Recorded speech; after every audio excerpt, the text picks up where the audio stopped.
后来，台积电的董事长魏铁嘉甲美国的总统川普，伫北京这场的会面，真受到注目。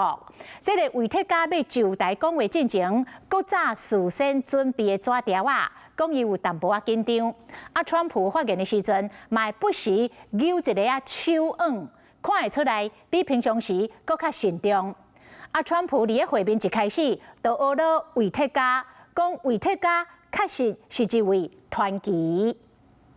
I'm a little bit nervous, so I have to pull out my piece of paper. 台积电董事长魏铁嘉到北京，人个趣味啊！川普甲因影一个大叶镜头头，才竖一个大开，宣布重大消息。First, I want to say thank you to Mr. President. 直到突然感觉魏铁嘉人这心情放轻松，毋过换川普发言的时，两只手不时伫咧震动，整理手腕，微微笑，看得出敢若真慎重。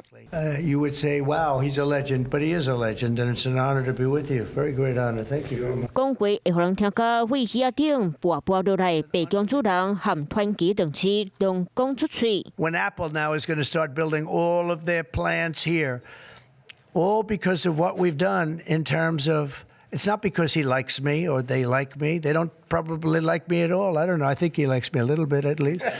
川普敢若想要互气氛更轻松，毕竟这场北京面会会当讲是最近科技界大条新闻，和台积电公司拢向你发布重大信息。只是看台股的表现，受到美国全面的3月这是大盘动踞要400点，台积电失守情关大关，包含鸿海、联发科等等3大宽跌股全线拨落来。美国关税战这个开打啊，所以美股昨天是重挫，造成了今天外资被动调节这个台股。台积电这一个加码投资美国设厂这件事情公布出来之后，其实这个减缓了台股的一个跌势。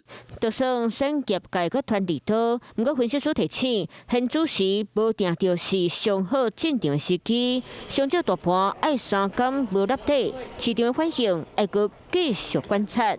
Hello， 我是庄慧琪。想要抢先掌握最及时的新闻资讯吗？赶快订阅、按赞、开启小铃铛，锁定华视新闻 YouTube 频道。